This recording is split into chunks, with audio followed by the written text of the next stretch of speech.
says to start, we'll start. Boy, that was terrific. Can we all give a round of applause once again?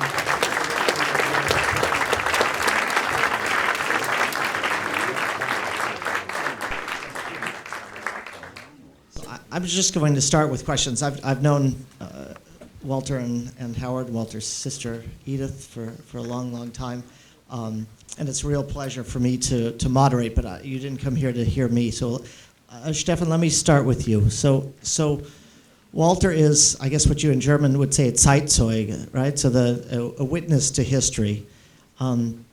What was it like doing a documentary with someone who had absolutely perfect recall of everything that happened in the last 100 years?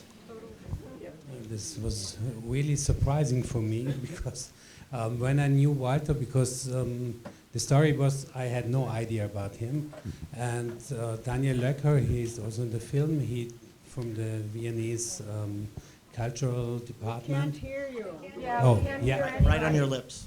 He told me that someone will come from Los Angeles, and if would it possible for a CD presentation. And he asked me in a way that it was absolutely clear I should film it. And so we did it, and we had no money, no idea, no budget. But then we did one interview with Walter, and then we knew we would like to make a film. Yeah. And how, you know, I was just in Vienna and speaking with someone who's in charge of the Krennic Institute. Ernst Krennic was another Austrian composer who came here. And he wrote an autobiography that I think is, Walter, what is it, like 2,000 pages, and it only goes through the first 40 years of his life. He lived also almost 100. But how did you, with Walter, how did you decide what stories to focus on? Was it easy, or I'm sure you had to cut out a lot to put it even into this format? So how did you make those decisions? It was really easy, not easy, because we had so many stories and we couldn't tell all, but it was a little bit, I don't know, it's like a composition of a piece. Maybe Walter can tell something about. We tried to make a film on different levels about the music, about Walter's story, the immigrant story. We would like to the relationship between Howard and Walter was for me. And so the film grows. You have to imagine we were shooting for 2.5 years. So many things we didn't know that they will happen. For example, that Exiled will be on the university, or that the Vienna Symphonics will play the Song of Songs. So in a documentary, if you have the time, we didn't have money, but we had time. So we waited what will happen next. Excellent. Let me go to the end to Consul General Andreas Loughner. Do you have a microphone or not? You have to borrow the mic. You talk. So you've been in Los Angeles now for almost two years? That's correct. 2 years. And did you know when you came to Los Angeles that it was home to someone like Walter Arlen? When you got the assignment? Shortly after, because Walter has been a very close friend to one of my predecessors, I think mostly Peter Moser, right, who served here in the end of in the 1980s. Yeah. So when I got this assignment, he called me and said, "Let's meet, and I have to present you one of my closest friends. This is Walter Arlen. You have to meet him." So that's when we met. Even before I started my assignment here in LA, we met in Vienna at England, at Café Englander, and had a nice chat there. Right. So the circle closes. That's right. And if I can ask you to represent Austria a little bit, what does Austria think of the Austrians who came to California? It's for our generations who have grown up and were born so many years and decades after the war. It's a very painful chapter, of course. The Holocaust for Vienna, it was it was also a cultural suicide, because I'm not only talking about all the geniuses who had left, but just the educated, cultured middle class. It was just the backbone of our society that we have lost. And this fills us today with deep pain. I also used to serve in New York, and of course there we have a similar situation. And we have a huge Austrian refugee, emigrant community there. Unfortunately, many of this generation have died already. But I always felt, when I was with them, that it's just, they've been always the essence of what I consider my own culture and my heritage and everything what is dear to me. And so it's always been very painful process to see that, right? And that to be fully exposed to this chapter of our own history. Thank you. Okay, Walter, I'm going to turn to you a little bit. Not everybody gets to see their life put into a documentary film. I'm sure you didn't expect that. So what was it like? Right next to your mouth. Put it right next to your mouth, the mic.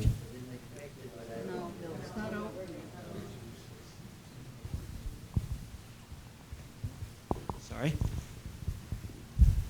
I didn't expect anything like that when I stood in line at the Palais Rothschild that night and waiting for a passport. I didn't know what my future would be. The passport was a German passport with a red J in it. And interestingly enough, and sadly enough, the red J was demanded and invented by the Swiss government, imagine that, because they wanted to know, the refugees coming into Switzerland, that they were Jews. So I did not know that. I thought it was a German invention, but of course the Germans were very happy to take that over. And I have that passport, that German passport. I have an archive in Vienna in the main library, Wien Bibliothek, where I have that passport. I think that's a time document to see with the red big J in there, which means Jude, or Jew, of course.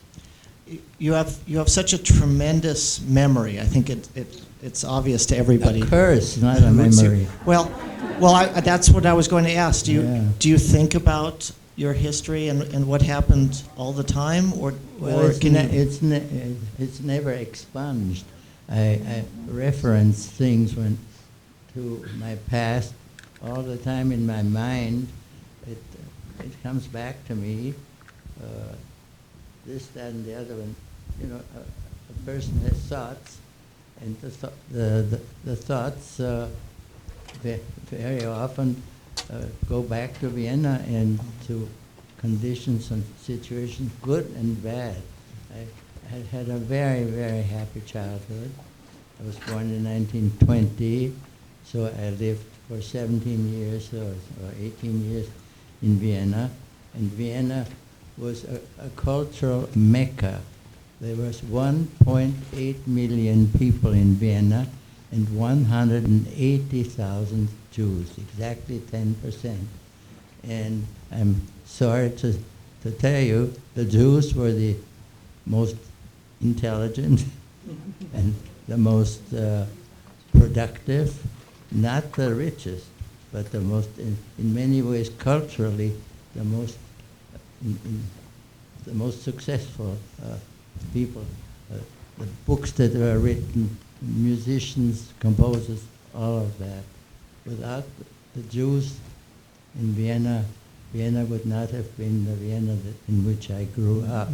Incidentally, there's a film now coming out that was found. There was a book written by someone, that his name was Bettelmann, I believe, and it was called Die Stadt ohne Juden. And when he wrote it in 1925, he was murdered by a Nazi because of that book. Bettauer, I think. Hugo Bettauer. Bettauer, yeah. And they now found a copy, I think, in Paris on a flea market, which is the perfect copy, and they are planning to show it in Vienna one of these days. I don't know details, but I wrote a little piece. Maybe they'll for piano. Maybe they'll perform it. I sent it to Vienna. Now, Walter, you've lived 80% of your life outside of Austria. Yeah. If you think of yourself, do you feel that you're an Austrian, that you're an American, that you're both, that you're neither? How do you feel about yourself? Well, one thing I can say, when I came to America, without thinking, I started to compose. I never composed a German song. In Vienna, as a teenager, I composed a few songs in German, of course, German poets. Once I came to America, I did not compose one single solitary German song. I composed many songs, but they were all on English texts. And even German poets that I said are in English translation, such as Rilke, for instance. Yes. So you can tell from that, it was not a conscious decision. It's just once I was in America, set foot in America, I felt somehow I wanted to, I don't know, internalize my past, forget rid of the past, and become an American. And I guess some people can tell that I have an accent in English, but not many. And because I know I was teaching and so on, and the students ask me, where do you come from? I usually said, from the South. So when did you arrive in Los Angeles? What year was that? 1939. No, and were you already in Los Angeles in 39? You went to Chicago first, right? No, not Los Angeles. I'm sorry, I didn't understand. I arrived in Chicago in 1939 because our relatives lived in Chicago, and of course that's where we...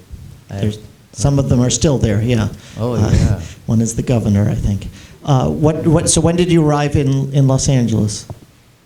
51. In 50. I mean, to live. The first time I was in Santa Monica, where my aunt and uncle had a house on 24th Street in Santa Monica, was in 47. They moved here from St. Louis in 1945, 409 24th Street in Santa Monica. And then when I came in 51, because I was attached to an American composer by the name of Roy Harris, I was sort of his amanuensis. Translate that for me. You're right, his right-hand man. Yeah. I lived with him, with the family for 4 years, and he's supposed to teach me composition, but I didn't learn much from him because he insisted that I compose in his style. So it was a wonderful experience because he was a very famous composer. And whenever he traveled, and he traveled all over the country, I traveled with him and got to know all the important composers of the time and the critics, and I stayed in fancy places like in the Lotus Club in New York. Imagine that. And so this was a very fine experience for 4 years. And his wife was Joanna Harris. She was a very, very wonderful pianist. And every summer they had a music festival and brought the best musicians from New York for a string quartet. And so I had a very profitable musical time living with Roy Harris. And I resisted writing music that sounded like Harris, so he never saw any music that I composed on my own. I composed it in secret. Because you see, there are many stories not in the film. That's what I was being. I know there. Every time you sit with Walter, you learn something new. So you arrived again to live here permanently in 1951, and there was already a pretty large contingent of Austrian-born composers living here. European. and European. European. Yeah, but especially the Hollywood, Austrians. Hollywood. So did you immediately get introduced and become part of that community, or were you an insider or an outsider? No, I became, because I was a music critic, everybody wanted to know me. And that's in 1951, I started, enrolled at UCLA for a 4-year master's degree, and I took a course in music criticism, and the instructor was Albert Goldberg from the Los Angeles Times. And after 1 month or so, the assignment was go to a concert once a week and write a review of the concert. And the second month, in February or so, he called me out. He said, I want you to write for me. I said, you have to write for you? You know, I'm not a native speaker. I was born in Austria, and my mother tongue is German. He said, you're telling me you will do. That's it. And we were starting in May. In May, I started in May with him as a critic, and my first review was a world premiere by Stravinsky called Cantata 1952, and I said to Mr. Goldberg, he said, yeah, I'm going on vacation, and you'll do the Stravinsky review. I said, my first review should be of Igor Stravinsky. No, I said, who will write that review on Stravinsky? He said, who do you think? Yeah. And did you like it? Yeah, I made some remarks that I would not make now in that review. And I was very, very happy to be around Stravinsky. I went to all his rehearsals, and for instance, the one in Hollywood Bowl, he came to me and said, I want to go home. Would you drive me home? So I drove him home, and then I didn't want to sell the car because Stravinsky sat there. Yeah. I also knew Schoenberg. I met Schoenberg the first time in Chicago in the mid-40s, 45 or 46.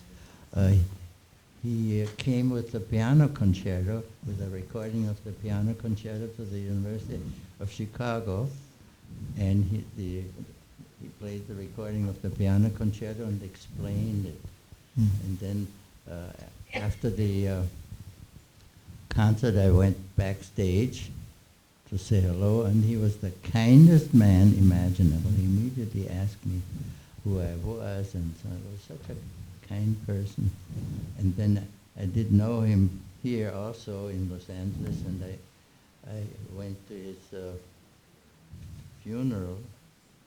That's a strange story, which probably nobody knows. The Rabbi Magnin officiated, and he said that Schoenberg, the great composer, his beautiful harmonies will open the gates of heaven. Did you ever read that speech? No, it's available. I told that to Bernheimer, and Bernheimer didn't believe anything anybody told him. So he got in touch with Rabbi Magnin, and Rabbi Magnin found that sermon and read it to him. So I wasn't a liar. No, he certainly should have known that you don't make things up and you remember everything.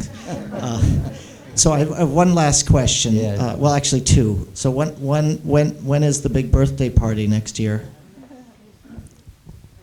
What day? Well, I have to get in touch with somebody up there. It's coming up. And then the second question is, do you still have more music you're going to write? No. My vision is such that I can't write, I can't play. The only thing I can do is listen. That I do. Thank you for that. Okay. Sorry? Should we take some questions now? So Hillary says we can take some questions from the audience, a few. So I'm sure there's some. Yes, all the way in the back. Loud. This is for Mr. Arlen. I'm trying to identify where his father's door is, and His grandfather, my grandfather. if he can hear No, no, no, no. The zweiten Bezirk, you know what we called that? The Matzesinsel. Matza Island. Yeah. Yeah. So where It's, was it? Which was the All right. Ottakring, the 16th district, and it was a market. My grandfather had a very good nose. He was a business genius, no question about it. And he saw that market, and he decided, because there'll be constant traffic, which there is still today, there is, and so I think he built the building. I never asked him whether the building was there, and he bought the building and started the store. There are old pictures, of course, but I don't know whether he himself built the building. It was in 1890, and it was very successful, of course. And well, I said in the film, why? Because we were cheap, and you had to be cheap because it was a workers' district. Today, I call it, when I go there, Anatolia, because it is 110% Turkish. You don't hear a word of German, let alone Wienerisch. Zweiten, yeah. Zweite Bezirk, yeah, that's the Leopoldstadt. Any- That was where the Matzesinsel. Yeah. Any other questions? Yes.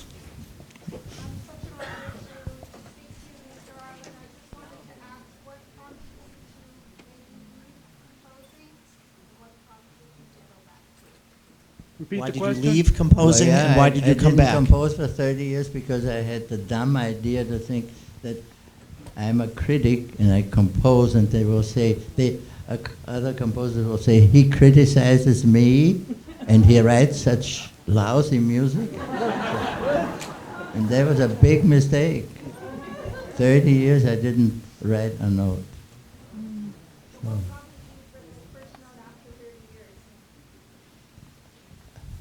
I think I got wise. Any other- I had to write, you know. In a way, I believe every review was a creative act. You hear something and you go to the office and you write. There's a certain sense of, when you do that, that you're doing something creative, even though it's not big. And I guess this somehow satisfied me, or at least I told myself it satisfied me. And but then when I stopped reviewing, I immediately started composing. The first songs I wrote, after not composing for all those years, are some of my most beautiful songs. I think they're called 5 Songs of Love and Yearning. I think they're very beautiful. I have to interject a question I had that I forgot. So I've been in Vienna and been in concerts where my grandparents' music is performed, and it's very emotional for me. And I wonder what it was like for you to go back to Vienna after the terrible experience you had at the end in 1938, 39, and to go back to Vienna so many years later and to have your music performed in a beautiful hall by terrific musicians and have this big ovation at the end. Well, that was much later. The situation is that my mother, I hate to tell you, my mother committed suicide at a certain point. So then I brought my father to California, and he lived here for 4 years, and I saw him every day. And he was in 2 concentration camps for, plus a year. I was able to get him out, but he came only out after I was at the Gestapo every week at the Hotel Metropole and asked what I can do to get him out from concentration camp. And every week I heard the same thing when I came up the stairs there in that hotel. Was wieder kleine Jutsche wieder. And they asked, what does this little Jew want? And though they didn't know, I said, what can I do to get my father out? So finally they said, very late, because I had to leave Austria, or my visa expired on the 15th of March. So, and it was exactly a year. Hitler came on the 13th of March, 38, and I left the 15th of March, 39, exactly 1 year I was in Vienna under Hitler, but I spent so much time at the Gestapo. The family told me, if you get him a visa to an overseas visa, I know now, later I knew why, because they didn't want Jews to stay in Europe because they knew they were going to start a war, and they didn't want Jews to join the European armies. That's right. So they said he has to go overseas. So that was known in England, and I had some people I knew in England, and there was an organization called HIAS, H-A-I-A-S, in London, and they sent me a visa for him to New Zealand, which of course was not valid, but it meant that he had to go to London and not to New Zealand, because New Zealand didn't want any refugees. And so that's how he was able to get to London, and then he and my mother and sister lived in London for 6 years, and then they came to Chicago in 46. Now, you've been back to Vienna and heard your music performed 75 years after those events. Mm-hmm. What was that like for you? Was it emotional? Did you feel good, bad? Well, in the first place, it was a very, very good performance, and it was a better performance than the performance I had here. I had one performance here at the Always a Wallace. critic. Yeah. And the critic wasn't very kind to me. What was it like in Vienna to sit there in an audience and hear Well, your music? I had a wonderful time there. I was really had, first of all, who is now the Minister of Justice, the Supreme Court or something, Brandstätter. He was very kind to me and still is, and he talked to the audience about me, and I had a standing ovation, and I don't know, a lot of applause, really, and so it was a big success, and it was the first, well, it was the second time I heard the work, once here, and then the second time in Vienna. It was a much better performance under the Vienna Sinfonica, the Mozart Saal, and there were 800 people there, and it was really a enormous success, that performance, so I was satisfied. Well, Walter, thank you so much. Not every Austrian composer gets to be feted in Austria while they're alive, and I think you're very lucky, and we're lucky to have you here. Thank you.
Christina.